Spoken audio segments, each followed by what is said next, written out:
내 아들아, 그러므로 너는 그리스도 예수 안에 있는 은혜 가운데서 강하고 또 내가 많은 증인 앞에서 내게 들은 바를 충성된 사람들에게 부탁하라. 그들이 또 다른 사람들을 가르칠 수 있으리라. 내 아들아. 내 아들아. 자, 여러분 오늘은 수료식이에요. 그래서 설교를 짧게 해야 돼요. 좋다 맞죠? 좋다 아쉽다 맞죠? 예, 좋은데 뭔가 아쉽고 그죠? 예, 오늘은 수료식 뒤에 행사들이 좀 있어가지고 시간이 좀 지나고 또 짧게 간단하게 말씀 전하도록 하겠습니다. 여러분 그 수료식은 졸업식의 개념입니다. 그죠? 네, 졸업식은 우리에게 어떤 의미가 있는 거예요? 예전에 1900년대, 1970년대, 80년대 자료들을 보면 그리고 90년대까지 고등학교를 졸업하거나 중학교를 졸업하고 또 심지어 초등학교를 졸업할 때도 우리 학생들이 울었어요. 졸업식 때. 빛나는 졸업장을 다시 이러면서 노래 부르면서 막 울었어요. 막 이 학교를 떠나는 게 너무 잘 있거라 뭐 이런 노래 부르면서 막 울었어요. 요즘에 졸업식 때 우는 사람 없죠? 와 오늘 뭐 먹으러 갈까? 오늘 학교 안 가는 날이다. 오늘 쉬는 날이다 이러죠. 졸업식은 각 시대마다 그 특별한 의미들을 자꾸 가지는 것 같은데요. 2000년 초반, 2005년, 2006년 그부터 2010년대까지 졸업식의 중고등학교 졸업식 때는 이런 풍경들이 많이 있었어요. 학교마다. 어떤 풍경이냐면 밀가루를 막 뿌려대고 막 교복을 찢어버리는 이런 풍경들이 있었어요. 여러분도 혹시 이런 거 보셨어요? 없죠. 이게 사회적으로 큰 문제가 됐었어요. 막 밀가루를 들고 와가지고 졸업식이 끝나자마자 막 애들 머리에 막 붓고 막 완전 이게 왜 나와? 막 난리가 나는 그런 일들이 많이 있었거든요. 그래서 여러분 우리가 이제 졸업식 때 그때 경찰들이 이런 행동은 해서는 안 됩니다라고 가르쳐주고 막 계도를 해서 이제는 더 이상 저런 행동을 안 해요. 막 여학생인데서 또 막 교복을 다 찢어버리고 막 이랬었어요. 남학생들은 막 팬티만 입고 막 밀가루로 막 허옇해가지고 돌아다니고 막 이랬었어요. 그 의미를 찾아보니까 그 일제강점기 때 이런 행사들이 있었대요. 일제강점기 때 어쩔 수 없이 그 일제 교육을 받아야 됐던 우리 선조들이 거기에 대해 나라를 빼앗긴 것에 치욕스러움에 졸업을 하면 그때 받았던 교복들을 찢어버리고 우리는 백의 민족이다 해서 이렇게 밀가루를 이렇게 발랐던 그런 의식들이 조금 있었다고 합니다. 근데 뭐 지금이 일제는 아니잖아. 굳이 저런 행동을 할 필요는 없는데 저렇게 많이 폭력적으로 변해서 요즘은 이제 저렇게 안 하는 것 같아요. 졸업식은 그동안 계속 각양각색의 모습을 보여왔는데 근데 졸업하고 수료한다는 것은 이런 일들이 자꾸 생기는 건 졸업하고 수료한다는 것은 어쨌든 우리에게 큰 의미를 준다는 거거든요. 여러분 왜 의미가 있을까요? 졸업하고 수료한다는 것이 우리에게 왜 의미가 있을까요? 사실 여러분 보세요. 오늘 여러분들이 수료하지만 그래서 교회에서는 여러분 이제 청년이에요. 우리 고3들 너희들은 이제 청년이야. 이제 여러분들 소년부 가면 쌤이에요. 쌤. 청년 쌤이라고 여러분들은. 근데 여러분 생각해 보세요. 오늘 수료하기 전에 어제의 여러분이나 오늘의 여러분이나 뭐가 달라졌어? 얼굴이 획기적으로 변했어? 뭐 몸이 획기적으로 변했어?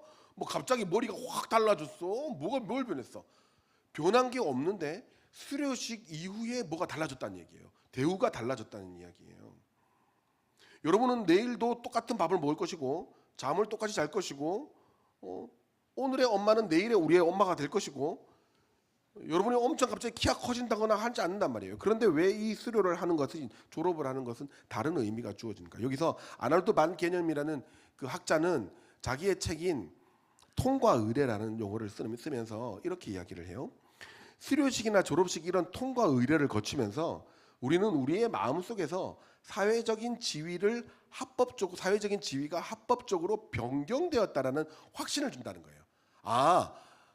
우리가 졸업식이나 수료식을 거치면서 법적으로 사회적으로 우리의 지위가 변했다는 것이 우리가 심적으로 확신을 하게 된다는 거예요. 그러면서 진짜 그렇게 살아가게 된다는 거죠. 그러니까 여러분이 이때까지 급식중으로 살았잖아요. 급식중으로 살았으면 이제 이 졸업식이라는 것을 통과하면서 나는 더 이상 이제 급식에 목을 매는 사람이 아니다. 나는 이제 청년이다. 나는 이제 어른이다. 이런 마음의 확신을 가지게 된다는 겁니다. 근데 여기서 문제가 생기는 거예요. 합법적으로 이 통과 의례를 거쳤다고 하더라도, 그래서 내 마음은 이제 나는 진짜 어른이다라고 이야기를 해도, 나는 중학교 3학년은 나는 이제 고등학생이다라고 생각을 해도, 고등학교 3학년은 나는 이제 어른이다, 청년이다라고 생각을 하고 외쳐도 하는 짓이 여전히 어린아이 같은 사람들이 있다는 거예요. 하는 행동이 똑같이 어른이 아니라 통과 의례만 거쳤을 뿐이지 그 이전보다 훨씬 못한, 혹은 그 이전하고 똑같은 그런 사람이 있다는 거예요. 여러분 어떠세요? 여러분은 전부 다 초딩 수료식을 거쳐서 이곳에 있는 중학교 여러분들이고, 중학교 수료식을 거쳐서 여기 있는 고등학교 분들이에요. 합법적으로 여러분은 청소년이에요. 몸과 마음이 전부 다 청소년이에요, 여러분. 몸은 청소년이겠죠. 그런데 하는 행동과 마음이 청소년이에요. 초딩보다 조금 더 나은 사람이 되어 있어요. 우리 사랑하는 고3들, 여러분들은 이제 오늘 예배 마치면 어른이에요. 우리 교회에서는 어른이에요. 이제 몇 달 지나면 사회에서도 어른이에요. 여러분은, 제가 질문할게요. 어른입니까?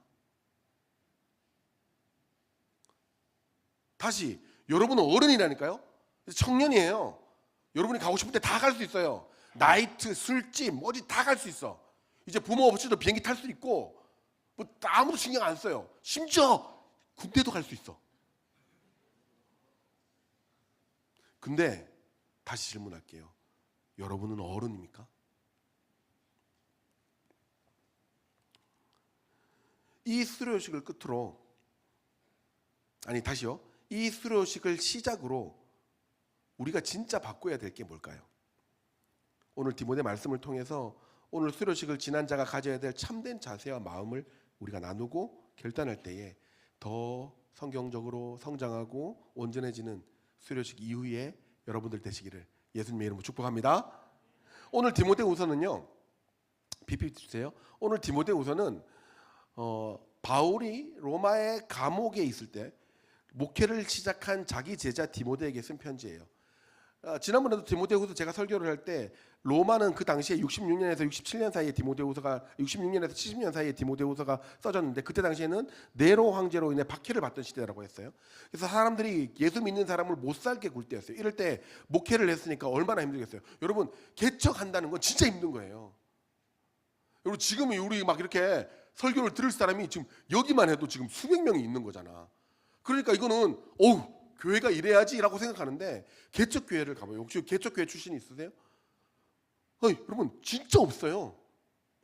제 아는 분이 개척을 했는데, 교회 하나 빌려서 개척을 했는데 아무도 없어요. 아무도 없고 나, 아내, 그리고 막 태어난 아기, 이렇게 3명이 교인이에요. 그럼 설교를 해야 되잖아. 내가 설교를 하는데 여기 아내가 내 아이를 안고 앉아서 설교를 듣고 있는 거예요. 아무도 없어. 그래서 설교를 하는데, 이쯤 설교를 했는데, 제가 지금 한 것만큼 설교를 했는데 갑자기 애가 울어. 으아 하고 울어요. 근데 사모님은 교회에서 배운 대로 어머, 예배 시간에 애가 우니까 애를 들고 나앉어. 그럼 뭐 안에 누가 있어요? 아무도 없어요. 그때 그 목사님이 저한테 그러는 거예요. 그리고 목사님, 그때 저는 사모가 들어올 때까지 설교를 멈춰야 될까요? 계속해야 될까요? 여러분, 우리가 생각할 수도 없는 목회의 어려움들이 개척 가운데 있는 거예요. 그래서 그 사람이 작은 것이 아니라 교회가 작을 때 우리가 도와야 되는 거예요. 돕고 사람도 보내주고 재정도 보내주고 해야 되는 거죠. 디모데가 그랬다고요.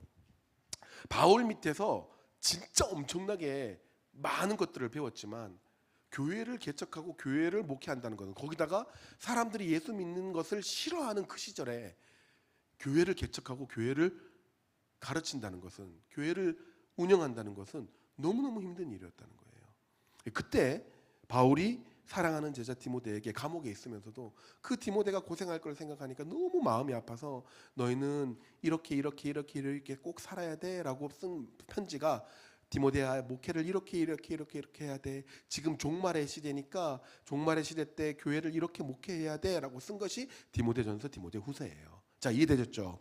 자, 그걸 어떻게 보면은 이 디모데는요, 바울 학교를 졸업한 신학생이라는 거예요. 바울 학교를 졸업한 신학생.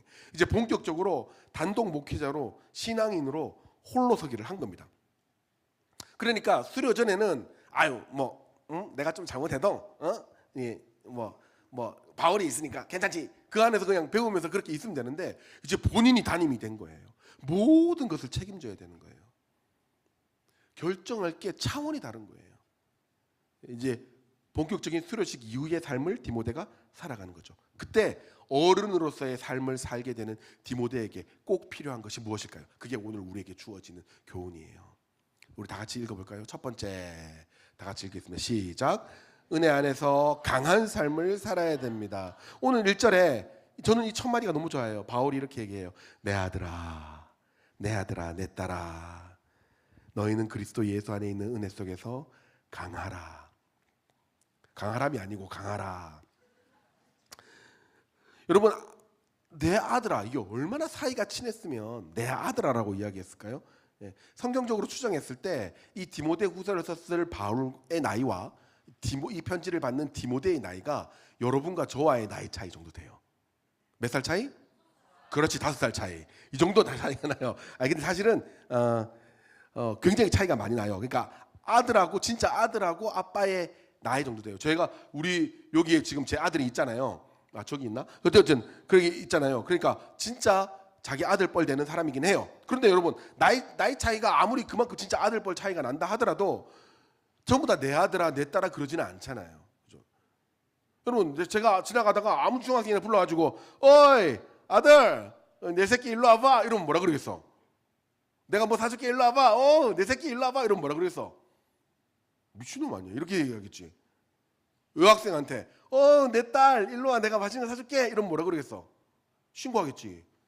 그런 거 신고해야 돼. 철컹철컹. 근데 지나가는데 우리 하람이 어디 있어? 하람이 저기 있네. 하람이가 딱 지나가는 연암중학교에 하람이가 딱 지나가는 거야.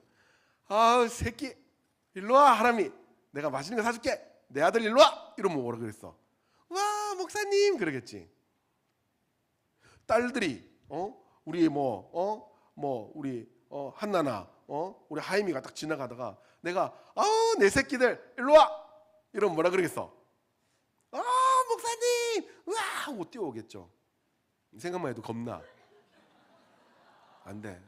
제가 누누이 얘기하지만 중학생 여자아이들의 배는 끝이 없어요. 얼마나 많이 먹는지. 요즘은 그래 좀 덜 먹더라. 요즘은 예전 청소년들은 진짜 장난 아니었어요. 아직도 레전드들이 머릿속에 기억 남아요. 고등학교 여학생 2명과 교역자 2명이 가가지고 부대찌개 무한 리필 가가지고 부대찌개 5인분에 라면 11개를 먹은 사건.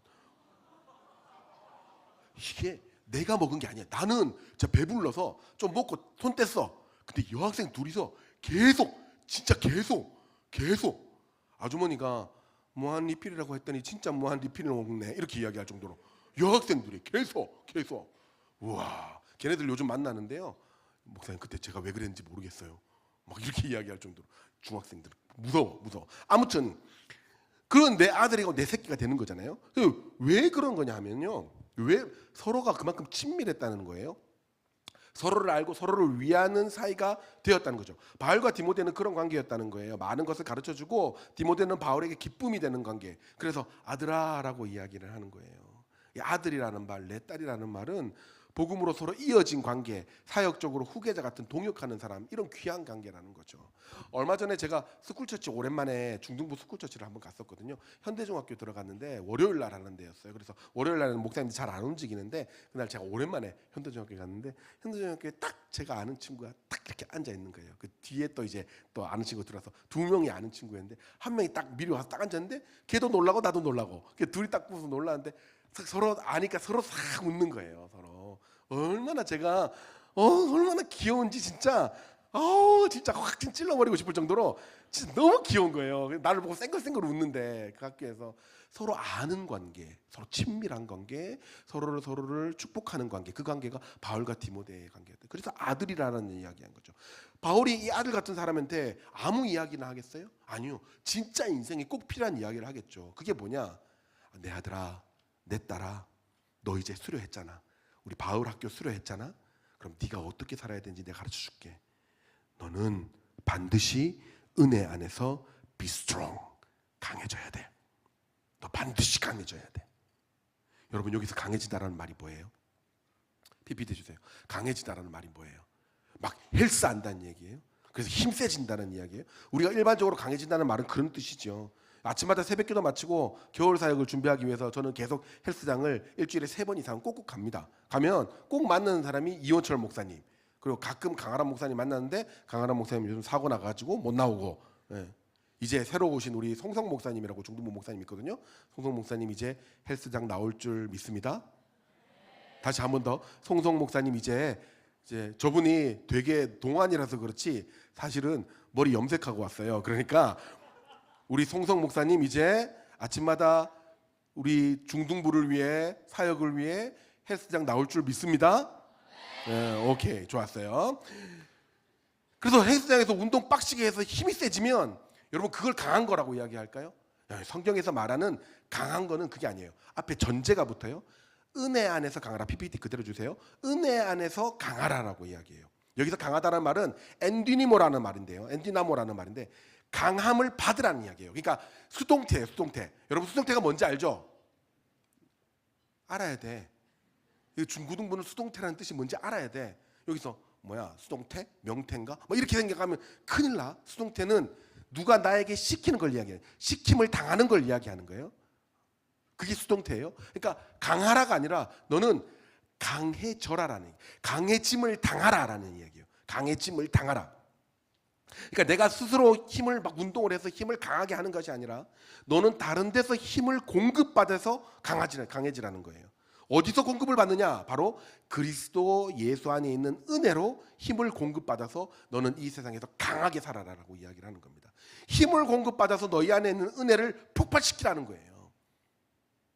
내 안에 내 스스로 폭발시킬 수 있는 그런 힘이 없어. 이걸 누구한테 받아야 되느냐? 이 힘을 누구한테 받아야 되느냐? 바로 예수 그리스도를 통해 그 은혜 안에서 힘을 얻어야 된다라고 이야기하는 겁니다. 디모데야, 힘들지? 지금 교회 목회하는 거 되게 힘들 거야. 네가 나한테 배웠지만 사실 배운 대로 살기가 그게 쉬워? 세상에서 목회하는 거 정말 만만치 않을 거야. 그렇지만 너 힘 받아서 강하게 살아야 돼. 그리스도 예수로부터 힘 받아서 너 강하게 살아야 돼. 네 힘이 아니야. 네 힘으로 하면 100% 실패해. 하나님한테 그 힘을 받아. 예수 그리스도의 은혜로 말미암아 너 강력하게 살아야 돼라고 이야기하는 겁니다. 수료자 여러분, 우리 중3들, 우리 고등학생들, 그리고 각 학년에서 올라가는 사람들, 여러분 2026년은 분명히 2025년보다 어려운 한 해가 될 거예요. 나이가 먹어가면서 쉬운 인생을 살 것 같죠? 천만에요. 가장 쉬운 인생은 태어났을 때가 제일 쉽습니다. 누워서 울면 되잖아. 그럼 먹여주고 재워주고 다 해주잖아. 1살짜리한테 책 들이밀면서 공부하라고 안 하잖아. 1살짜리한테 경쟁하라고 안 하잖아. 그런데 시간이 지날수록 여러분은 계속 힘든 과정을 겪어야 될 겁니다. 그럴 때 디모데와 똑같은 이야기를 합니다. 너 강해져야 돼. 근데 네 힘으로 강해지려고 하지 마. 100% 실패해. 너는 그런 힘이 없어. 그리스도 예수의 은혜를 받아 너는 강하게 살아야 돼. 그런 여러분 되시기를 주의 이름으로 축복합니다. 자, 여러분 핸드폰이 얼마나 유용해요. 핸드폰 정말 너무 좋지요. 이 안에서 다 할 수 있어요. 그런데 여러분, 핸드폰 스스로가 스스로를 충전할 수 있어요? 없죠. 이거하고 똑같은 거예요.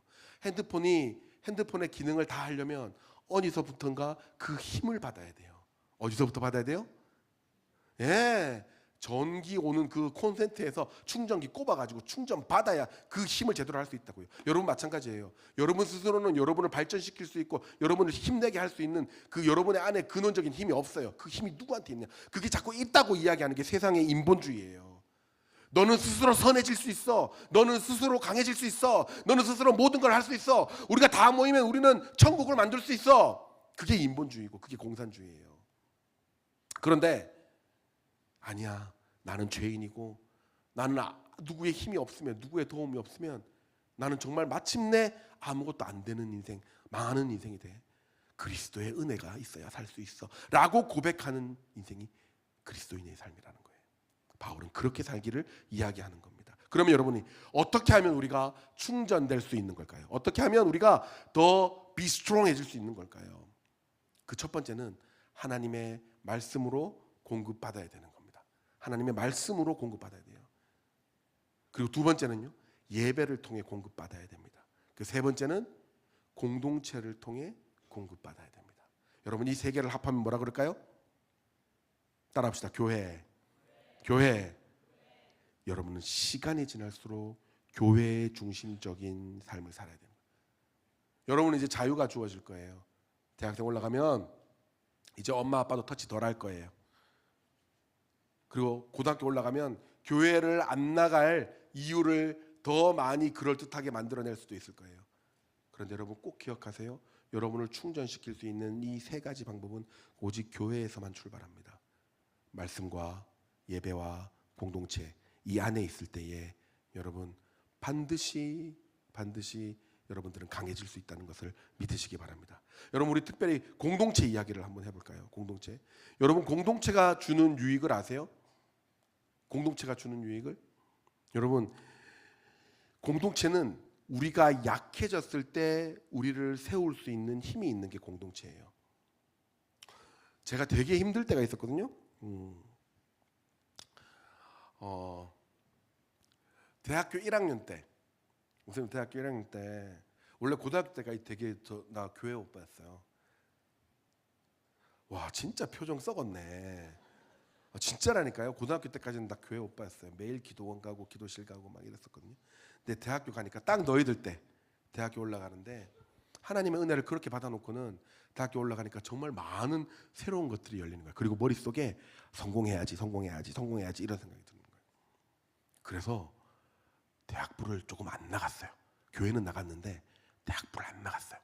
안 나가고 교회에서 캠퍼스 모임, 교회에서 막 캠퍼스 모임이라는 걸 만들어가지고 학교에서 같이 다니는 학생들끼리 모여가지고 선배들이 모여가지고 막 같이 주중에 만나서 케어하고 예배하고 공동체하는 그런 관계가 있었는데 한 번도 안 나갔어요. 안 나갔어요. 전화 오는데 형님들이 야 임마 왜 안 나와? 전 공부할래요 이러면서 안 나갔어요. 진짜 대학교 1학년 때. 근데 그때 어떤 무서운 형님이 야 이번 한 번만 소풍이니까 우리 뭐 성경 공부 안 한다. 이번 한 번만 나와라 해서 나갔거든요. 그래서 딱 한 번 나갔어요. 가을에 딱 나갔는데 처음 보는 누나들이 저를 엄청 반겨주는 거예요. 이제 사전에 얘기를 들었겠지. 이런 골 때리는 놈이 있으니까 잘해줘라. 사전에. 그래서 그날 아직도 사진이 있어요. 진짜 저를 잘 극진히 그 누님들이 극진히 해주고 진짜 진짜 귀하다고 막 칭찬해주고 그러니까 그때까지 지쳐있고 교회에 대해서 어려웠던 그 마음들이 회복이 되기 시작하는 거예요. 그러면서 다시 대학부 나가야겠다 이러면서 나가기 시작했어요. 그리고 그때 나를 잘해줬던 그 누나를 그 뒤로 못 봤거든요. 그 뒤로 못 봤어요. 딱 한 번 만났다니까요. 진짜. 그리고 그 뒤로는 못 봤어요. 그리고 20몇 년이 지난 후에 저한테 전화가 왔어요. 목사님 안녕하세요. 저는 목사님이 대학부 다닐 때 같이 있었던 사람이에요. 우리 교회 다니시는 거예요. 그래서 누구세요? 라고 해서 찾아서 들어가 보니까 그날의 그분이야. 그날의 그분의 자녀가 우리 중고등부에 있는 거야. 만약에 그분이 그때 나를 안 잡았으면 그 자녀를 내가 못 받고 있었겠지. 여러분, 하나님의 신비는 놀라워요. 진짜 놀라워요. 그랬던 거예요. 그 딱 하루의 만남이었는데요. 놀랍죠? 공동체는요, 여러분 특별히 잘 들으세요. 공동체를 향한 하나님의 놀라운 계획은 여러분의 인생을 어디까지 변화시킬지 모릅니다. 여러분 기억하세요? 여러분의 모든 약점과 여러분의 어려움과 여러분의 모자람은 공동체를 통해서 채워질 때 여러분은 금방 온전해집니다. 그래서 반드시 공동체에 들어가시기 바라요. 교회 공동체에 반드시 들어가 주세요. 우리 중3들도 고등부 올라가면서 요 FA 기간을 싹 타고 안 나오는 애들이 있는데 끝까지 추적하겠습니다. 중3들. 그래서 꼭 공동체에 들어가서 우리 선생님들의 케어를 받으시고 여러분들은 선배들의 케어, 목사님들의 케어를 받으세요. 그럴 때 여러분 온전해질 수 있는 겁니다. 자, 그게 첫 번째예요. 우리는 강해져야 되고 우리가 그리스도의 은혜로 강해질 수 있는 방법은 말씀과 공동체와 예배, 교회 중심으로 살아가셔야 됩니다. 그리고 또 바울은 두 번째 이것을 반드시 이야기하고 있습니다. 다 우리 PPT 줄까요? 다 같이 읽어볼까요? 두 번째.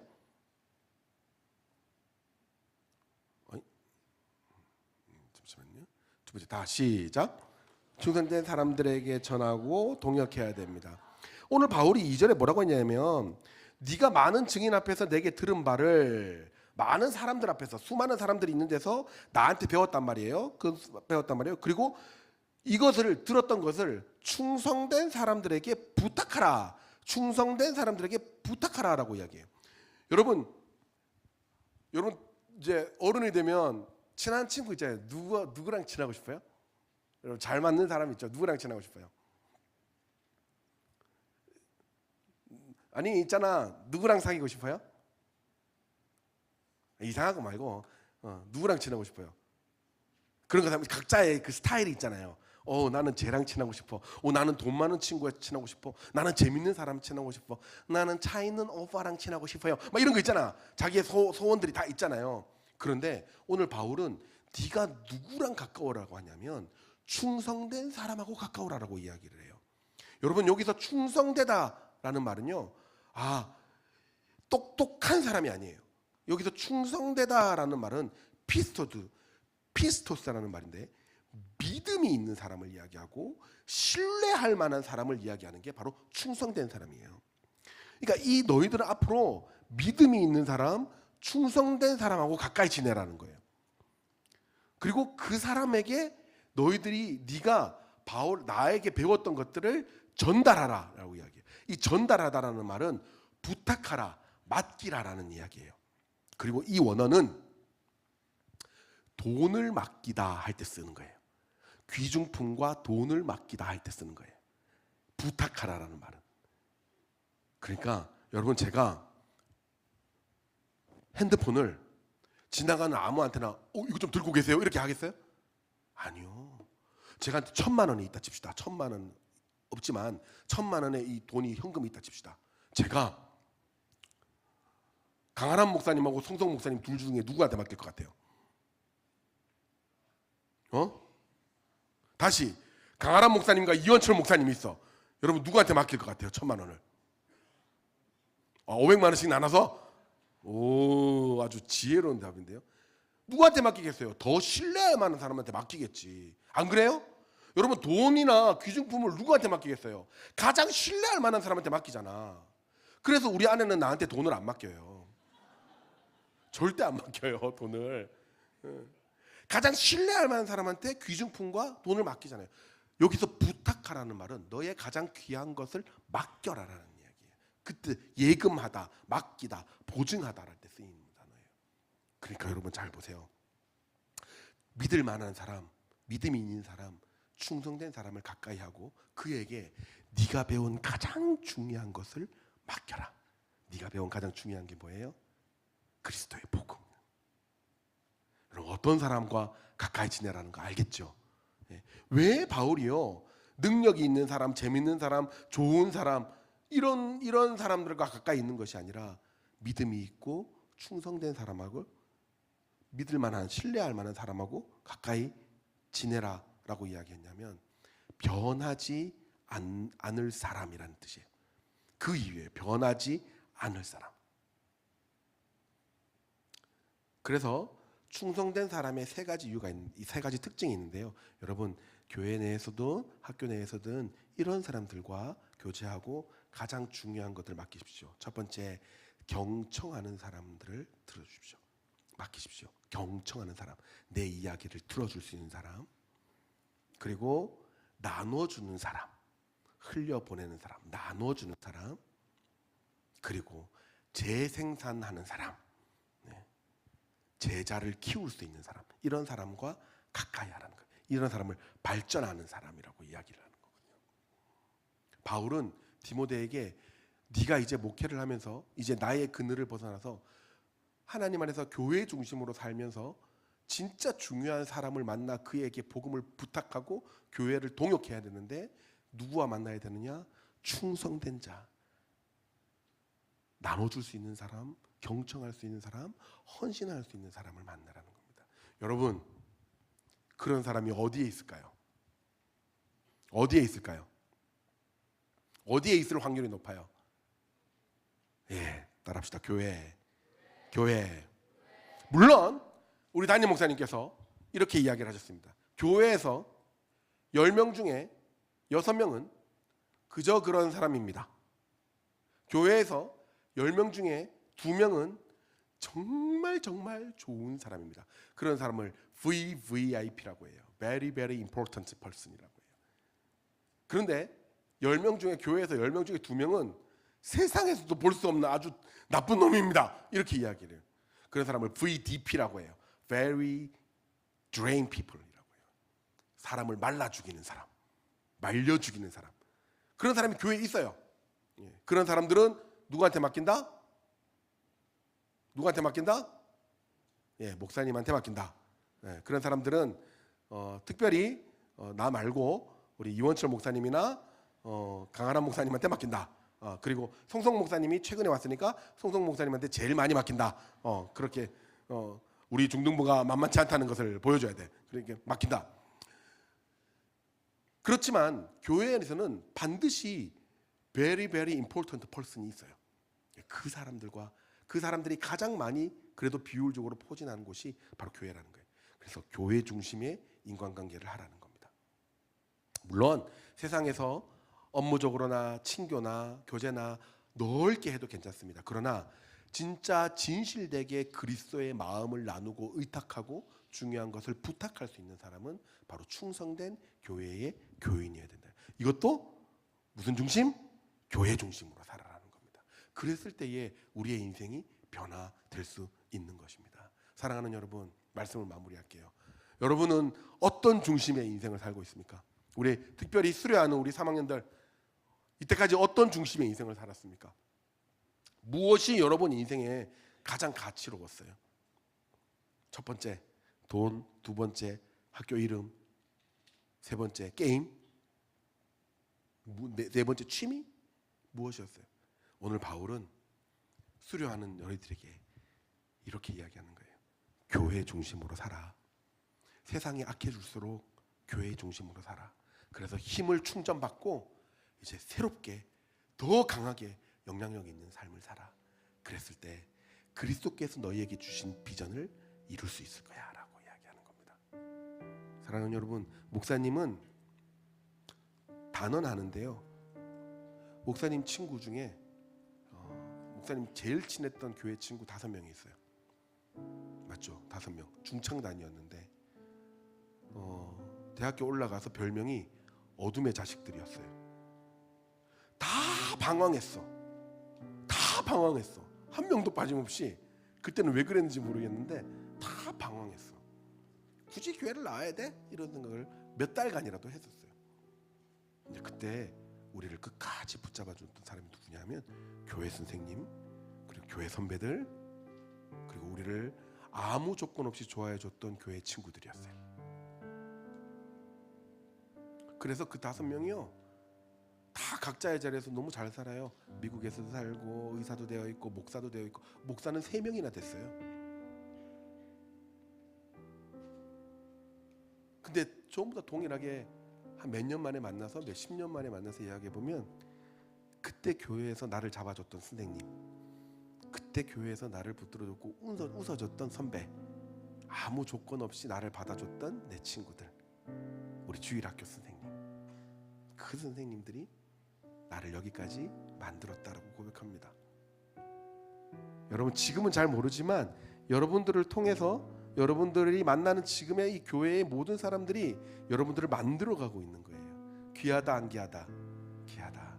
앞으로 여러분들은 더욱더 귀한 교회의 일원으로 교회 중심으로 살아서 주께서 주시는 은혜 안에서 힘을 공급받아 강하게 되는 여러분 되시기를 주의 이름으로 축복합니다.